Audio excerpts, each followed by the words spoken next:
I'm Morgan Rector, host of the Human Monsters True Crime Podcast. Do you find life boring within the comfort zone? This is the right show for you. It will test your endurance. The offenders profiled are among the most inhumane. These people specialize in the unthinkable. Human Monsters, available wherever you get your podcasts. Yes, I'm Angela. I worked in a county jail for 5 years. It was an interesting job. It's not for everybody, but it takes a certain type of personality to be able to work in corrections for nursing or even the officers. So how did you become a nurse at a jail of all places in the healthcare field? Um, I've always been interested in corrections, but when I lived in New York, my father worked in a jail or prison, and he forbade me to work in corrections. So when I moved to Florida, I just put my application out there, and it was the first place that called me back for a job. So I was like, well, we're gonna do this.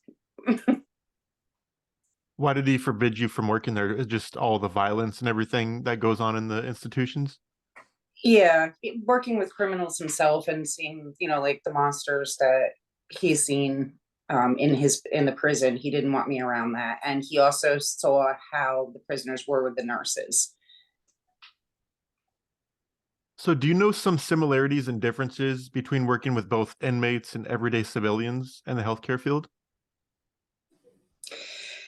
It's very different working with inmates than with actual civilians, because with inmates, you can't be nice. You can't do that customer service. You can't show a lot of compassion, because it's a constant game. That's all they do is play games with you and manipulate. And so it's a constant struggle to try and provide them medical care, because the inmates that actually need medical care don't get it as quickly as they can, because you've got a bunch of them playing games and making up, symptoms that they don't have. So I would say it's very different, because you can't, like I said, have that compassion. And being a nurse, you've got to, being a nurse, if you're not in it for just the money, but you're actually in it because you care about people like I am, it's difficult to try and separate that and still, be able to do your job at the same time. How many jails total have you worked in? Just the one. I served my 5 years, did my time, served my nickel. So what was an average day like for you as a nurse in a jail from the starting shift to clocking out? So we would clock in at 6 o'clock. We had 8 days and B days, so I'd work either 3 12s in a week or 4 12s in a week, and it would alternate back and forth. We clock in at 6 o'clock. We usually would get report from the night shift, or if we were on nights, we'd get report from the day shift. And we'd go back into where our med carts were and just make sure that we had everything on our carts that we needed and head out to the pods. If we usually would have two sets of pods, like 100 and 300, or like they would just split them up. 500 was medical pods. Usually there was only one nurse in 500, plus they had the bubble in there, so there's always a lot of action. So they usually dedicated one nurse to that. We do our med pass, try to get through our med pass as quick as possible. But in the meantime, you could have a use of force and you have to go check an inmate. So you have to stop your med pass to go deal with that. Or there could be an all available and they shove you in a closet and lock you in there. And then all available is when somebody's acting up and they need every officer to, the ones that are able to respond to a certain area. So we try and get through our med passes. We go back, try and do some of our documentation, get ready to, do our diabetics, and then any afternoon meds, which usually there wasn't. We typically tried to keep it to just morning and night pills and no afternoons, but there was occasions where we had a couple of people that had to have something in the middle of the day. Do our treatments. We had a lot of wounds, mostly. Get those done towards the middle of the day, and then by the afternoon, well, it was more towards the afternoon, just basically dealing with anything, because you never know what was going to happen from second to second. There was always something going on that you had to go and deal with. I worked the infirmary for a while, which is where we keep the really sick people that can't be out in the regular medical pods, like IV, people that have like an IV, or our detoxers. We have to keep a close eye on, because detoxers were a huge thing in the jail. It was a big deal. I did charge nurse for a little while, which was interesting, because then I'd have the infirmary and I'd be in charge of the entire jail and all of the nurses. So that was a challenging position, but it was fast paced, so it made the day go a lot quicker. Do you have any interesting stories, whether they're medical or not, from jail? Yes. I've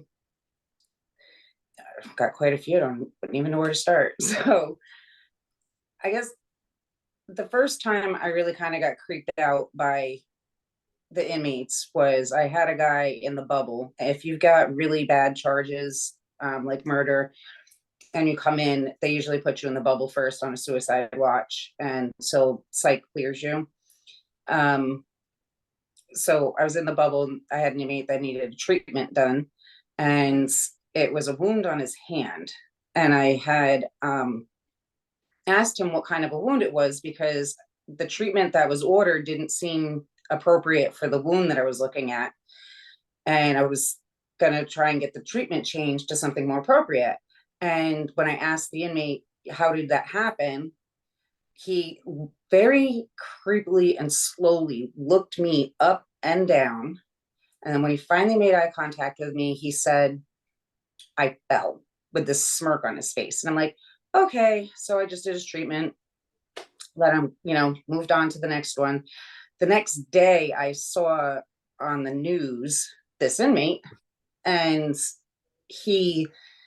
the wound on his hand was actually a bite mark from his victim. And that just was the first time I was really creeped out, especially just by his demeanor. And then moving forward, he ends up on 300, which is our maximum security. And I was trying to do a med pass, and some guy in Foxtrot screaming underneath the door, derogatory, horrible, just disgusting things at me. And it's I'm not at work for sexual harassment. And, usually you got to just let things go. But he just was doing it to the point where it was really distracting me and other inmates. And I asked the corporal, can you please get him to stop? And he told him to stop 3 times and threatened to put him in lockdown, and finally put them all in lockdown. So I finished my meds, go back down to the medical pod, and then I got an inmate on inmate. I'm like, so I go all the way back down to 300. And it was a guy, I guess the one that was yelling underneath the door. They pulverized him. We had to send him out to the hospital. They crushed his face. So then the next day I'm back down to a meds, and that same inmate from the bubble comes up to me, and he does that look me up and down thing again. He goes, you like what we did for you? I'm like, for me? I'm like, no, you did this for you. Okay, you guys got locked down, pissed off, and he was the one who did it, and you taught him a lesson. You didn't do this for me, because you never want an inmate to think that they did a favor for you, because then you owe them something. And so that was one of my experiences with a murderer, I guess. He had a 25-year-old girl. She was kind of in a bad way. She had a son though, and he murdered her, poured bleach on every orifice of her body, ripped her teeth out, threw her in the Indian River, which is actually not far from where I live. And that was the crime that he did. I'm trying to think of, there's so many. I'm sorry, go ahead. So when it comes in to telling interesting jail stories, did you ever deal with any severely mentally ill inmates? Oh yeah, Brevard County is not really equipped, or maybe just Florida in general, not really equipped to deal with mental health down here at all in general. So unfortunately, because they do not get the help that they need, they do things that land them in jail, and that's the only place they can put them, because there's nowhere else. So there was a lot of mental health in the jail, a lot. I remember one specific inmate. He was in the bubble because he was off his rocker, not on his meds, paranoid schizophrenic. And I was trying to, and with those patients, I always try to take more time with them because they're not in their right mind. And so I was trying to give him his medication and he didn't want to take it. He was paranoid of what I was giving him. And I was trying to explain it to him and just convince him to take this medication nicely. And fortunately, my husband, who I met in jail, he was on the pod that day and he used to work mental health. So he and I kind of like tag team this one in me and we're able to get him to take his medication. It was an injection, so it was long acting. And he finally started like calming down and being more compliant with his oral meds at that point. But it's, you know, we always try to watch out for them, take care of them the best that, you know, we could. At least for me personally, that's how I worked. Not every nurse was patient with them. So do inmates like that get locked down, say like a paranoid schizophrenic that is having just like a schizophrenic break? Do they lock them down like 24/7 for their safety and others? They're usually in the bubble when they're actively having a psychotic episode, because they're irrational, danger to themselves or others. So often they'll be in the bubble where they could be watched, usually in a suicide watch where we put them in a turtle suit. Basically, we strip them down and they get what looks like a thin mat that kind of wraps around their body and has Velcro, like a dress, and it's green. So we call it a turtle suit because it kind of looks like a turtle. And so usually we have them in there where they have nothing that they can harm themselves with. They can't make, you know, a noose or anything out of that turtle suit. It's too thick. So that's usually where they are until we can get them under control and medicated again. But they can't leave there until psych clears them. They have to be cleared by psych before we put them back out in general population. And some of them that are not being violent, we'll just keep in the medical pods just to keep an eye on them because they can be easily taken advantage of. Were you ever on shift when any, say, riots occurred or any homicides took place? That's debatable. Riots, no. Murder, I'm not sure. We had, it's actually a good karma story. We had an inmate come back from prison because when you're in prison and you need to go back to court, you need to go back to the county jail, and then we would transport you to court and back. And then when you're done with your court, then the prison, you know, will bring them back to where they were. So he came back to the jail to get his life sentence reduced to, his death row sentence reduced to life. So he would get off at death row and just have to serve life in prison. And they changed some laws in Florida where he was able to do that. He qualified. I think they have to say like a certain amount of jurors had to agree to it or something. But anyway, so he got his sentence reduced. He went to court, got his sentence reduced. The day he came back, he was, because when you're on death row in the jail, you're on lockdown. You're in a cell by yourself, not in the bubble, just like on maximum security in a cell. They don't let you out. And if you do come out, you're by yourself. You're not around other people except for the officers. So he was able to come out into general population when he came back because he got his sentence reduced. So he decides he's going to go to rec. When they would let them out onto the courtyard, which is just a big cement room basically that doesn't have a roof on it, so there's sun coming down, to play basketball with others.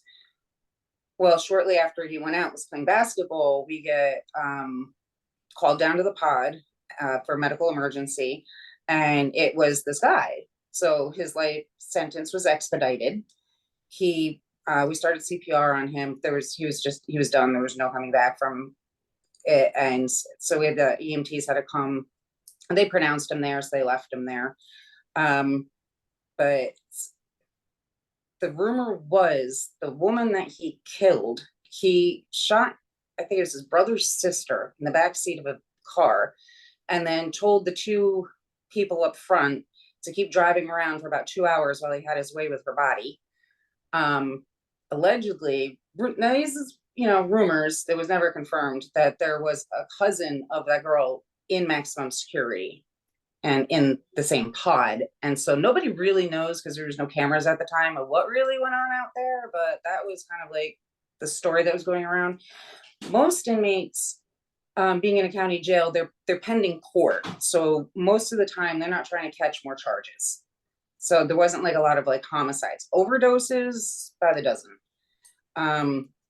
Women would sneak it in their lady purses, or men would put it in their men wallets, and they'd give it out. And I've had 2 overdoses at the same time in the same pod. And it's always at lockdown too, when I'm trying to change shift and leave and I can't. But those are, suicides. There's a few suicides, but homicide and riots not during my time there. What was that inmate's official cause of death, the one that passed away on the basketball court? We never were told that, because it was an investigation. They made us stay there. Like, I was there for 3 hours past my shift, just waiting for the homicide detectives to get to me to interview. But they never did, like, disclose that. So was there any like visible like stab wounds or like any marks around his neck or anything like that? Or Not that I could see at the time. I didn't see anything at the time, but he was a dark complexion, so I don't know. Right. I know that, we broke a few of his ribs, but that was us. Oh, that was from doing CPR on him? Yes. Huh. That's interesting. Did you ever give any medical treatment to any high profile inmates that you know of?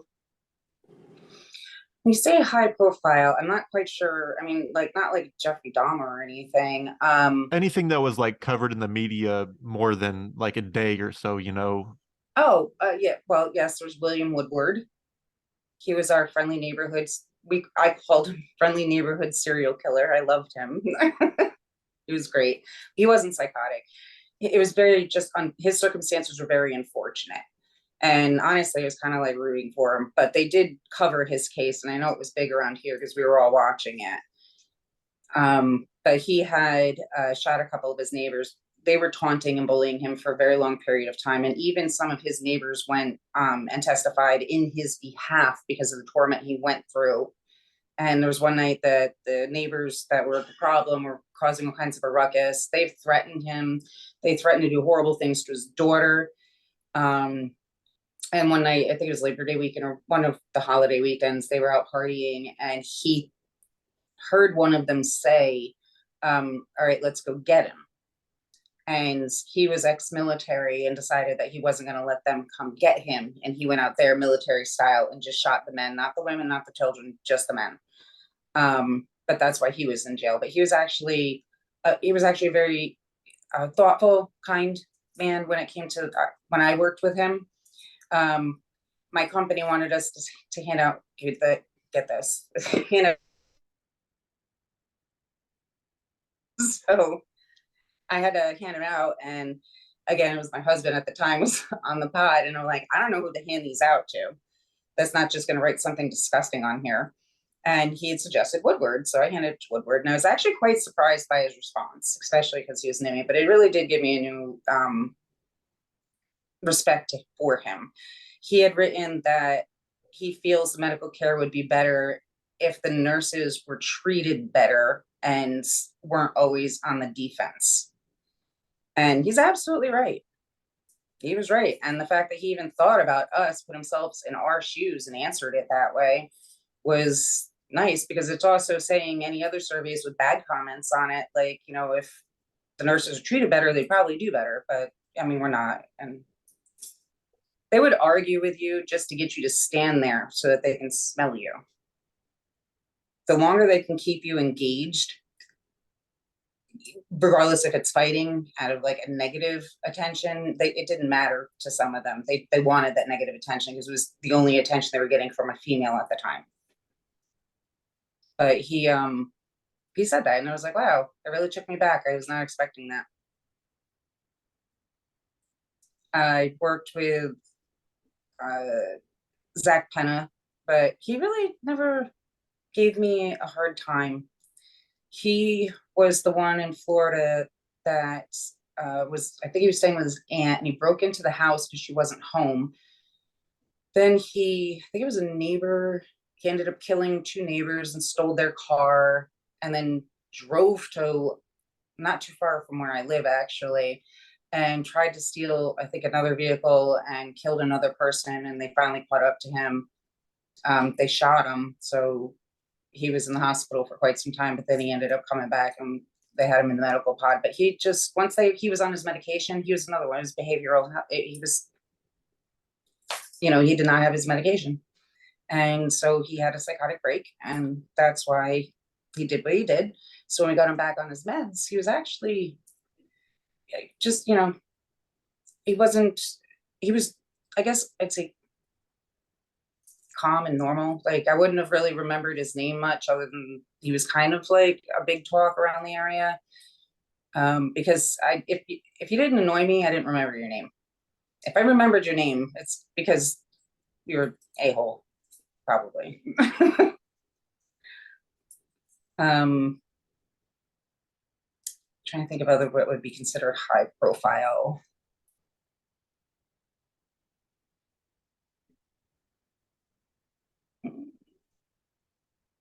I don't know if there's any others are really high profile. I just know they also there was podcasts done about Woodward and Penna. So obviously it caught somebody's attention somewhere. Right. Oh, Marcus Royal. He was awful to deal with. He had a few murders he was in. I believe he qualified as a serial killer. He killed enough people. He was in the jail, but I mean, you could look him up. He was not fun to deal with. He was very arrogant, loud. If he didn't get his way, he had a very angry streak to him. He, I believe, was in like the bubble, I think almost the entire time he was in the jail, because he was just there for court, and then he ended up going back, and he was so annoying. I think those are like the big ones that I can remember anyways. Did you have any type of preconceived notions about inmates before working with them, and did anything change or remain the same? What do you mean, like preconceived notions? Like Like, judge somebody? yeah. No, because I didn't know what they did, especially at first. They encourage the nurses to not know their charges so that they don't treat them differently. And so I could see why. It's like with that one inmate I was telling you with the bite on his hand. I was trying to be nice and take care of him. I didn't know why he was there. I had no idea. So, I was trying to go that extra step to make sure he had the right treatment for his wound. And then when I saw on the news the next day, I looked at him very differently going forward. Not that I wouldn't have given him medical attention if he needed it, but it was just like my compassion was gone. That's why they don't like us knowing what they've done. But usually we eventually find out. Yeah. So before we get out of here, is there anything that you'd like to end with, whether it be about your experience as a corrections nurse or how the experience with the inmates was?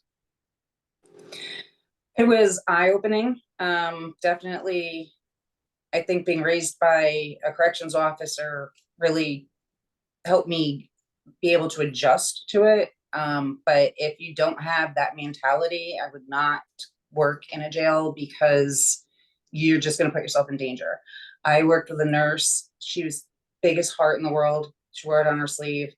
Too trusting, too let the inmates get too close, just treated everybody like they were one of her family. And so you can't be that person and work in that setting. There was actually an incident with her in the bubble when she had an inmate who didn't speak English, because they like to do that, but he did. But he had come in on a domestic charge, but he was actually wanted in Puerto Rico for murder. And he was a very violent man, and like a head gang pin person, whatever you call it.